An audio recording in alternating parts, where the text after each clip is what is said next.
दोस्तों welcome to my channel grow with Tanzila. हमारी वीडियो का टॉपिक है स्टॉप टेकिंग थिंग्स पर्सनली।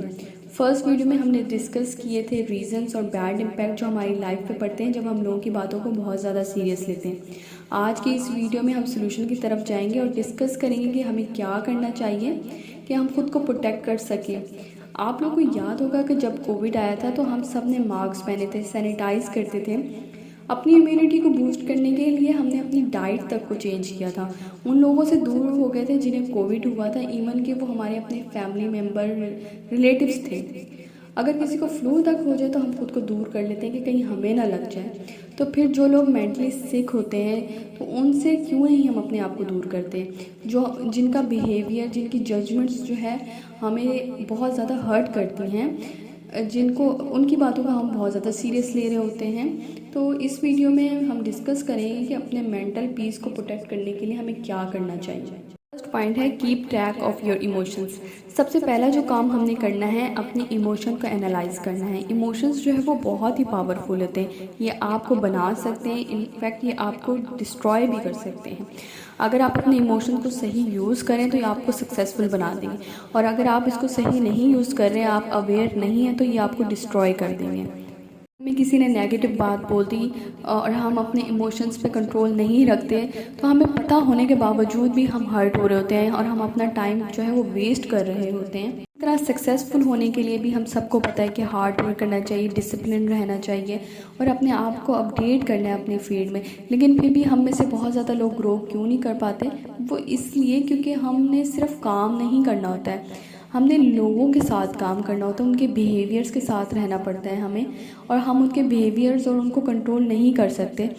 तो हमें खुद पर काम करना चाहिए। लेकिन अगर हम इमोशनली स्ट्रॉन्ग नहीं हैं तो हमें लोगों की हर बात इफ़ेक्ट करेगी। हमें खुद से ये क्वेश्चंस करने चाहिए कि क्या चीज़ है जो मुझे इनसिक्योर करती है, मुझे किन बातों पे गुस्सा आता है, मैं कब सैड होता हूँ, मैं कब अपसेट होता हूँ। अपनी रूट कॉज को फाइंड करें और फिर उस पर काम करें और अपने आप को इमोशनली स्ट्रॉन्ग बनाएं।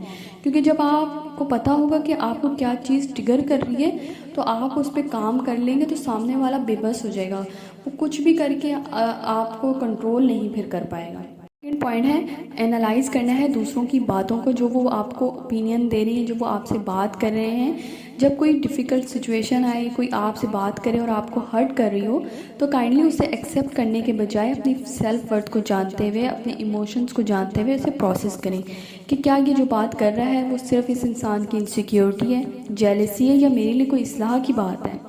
जब आप कुछ टाइम इस तरह से इन चीज़ों को फ़िल्टर करते रहेंगे तो आप सीख जाएंगे कि कौन सा इंसान आपसे क्या कहना चाह रहा है, ना ये कि जो उसने कह दिया आपने एज इट इज़ एक्सेप्ट कर लिया। मुझे जिम रो की एक एडवाइस जो है वो बहुत अच्छी लगती है और मेरे लिए बहुत हेल्पफुल है। वो कहता है कि आप जो है वो दूसरों की बातों को लें, उनसे बात उनकी सुनें, उसे प्रोसेस करें, उसके बारे में सोचें और देखें कि वो आपके लिए वैल्यूबल है कि नहीं, तब जाकर एक्शन लें। ये नहीं कि उन्होंने जो कह दिया उसकी बात पर एक्शन लें। जो आपका एक्शन होना चाहिए वो आपका अपना ओन कंक्लूजन होना चाहिए। तो ये मेरे लिए मुझे बहुत ज़बरदस्त ये बात लगती है और आई थिंक आप लोगों को भी ये चीज़ अप्लाई अपनी लाइफ में करनी चाहिए। ये नहीं कि आप किसी की भी ना सुने, जी हमने तो किसी की नहीं सुननी, आप सुने सबकी बात, आप उसके बाद अपने दिमाग को इस्तेमाल करते हुए उसको एनालाइज करें और फिर उसमें अपने काम की बात निकाल के दैट्स इट। पॉइंट है break the habit of worry. अक्सर लोगों को ये पता ही नहीं होता कि उन्होंने परेशान रहने की हैबिट बना ली है। वो उन चीज़ों पर परेशान होते रहते हैं जिन्हें वो कंट्रोल कर नहीं सकते, और जब वो सॉल्व नहीं होती तो वो हर टाइम परेशान रहते रहते हैं और इस तरह उनकी वो आदत बन जाती है। जब वो कंटिन्यूसली हेल्पलेस फील करते हैं तो वो एक इनसिक्योर जोन में चले जाते हैं और फिर उनको हर चीज़ में ही परेशानी होने लग जाती है। आपको चेक करना होगा कि आपने कहीं अपनी ये वरी की हैबिट तो नहीं बना ली कि हर छोटी सी बात पर आप परेशान हो जाते हैं, हर किसी के बिहेवियर को आप पर्सनली लेने की आदी हो गए हैं। यहाँ पे आपको अपना ये अकाउंटेबल होना ज़रूरी है कि बाकी ये बात परेशानी की है या फिर ये मेरी एक हैबिट बन चुकी है कि मैं हर चीज़ को ऐसे सीरियस ले लेता हूँ। ये फेयर्स भी आपको परेशान करते हैं और उसकी वजह से आप टेंस होकर एंशियस रहना शुरू कर सकते हैं। आपकी ओवर थिंकिंग की वजह से भी आपकी हैबिट बन सकती है कि आप एक छोटी सी चीज़ को बड़ा उसका शेडो देख रहे हैं। आप किसी ने आपको एक कोई ओपिनियन दे दिया तो आपने अपने माइंड में ही वो उसको इतना बड़ा क्रिएट कर दिया कि ये तो ऐसी बात है, तो इसकी वजह से भी आपकी ये हैबिट बन सकती है। इसीलिए आपको एक जो टेक्निक यूज़ करनी चाहिए वो कि प्रेजेंट मोमेंट में रहना सीखें। ना आप पास्ट का सोचें, ना आप फ्यूचर का सोचें, आप प्रेजेंट में रह के जो कर सकते हैं आप वो करना शुरू करें। आहिस्ता आहिस्ता स्लोली, ऑब्वियसली आहिस्ता आहिस्ता ही आपकी ये हैबिट जो है वो ख़त्म होगी। योर सेल्फ कॉन्फिडेंस, आपको कॉन्फिडेंस पे काम लाजमी करना चाहिए क्योंकि ये आपको ज़िंदगी के हर एस्पेक्ट में जो है वो हेल्प करेगा।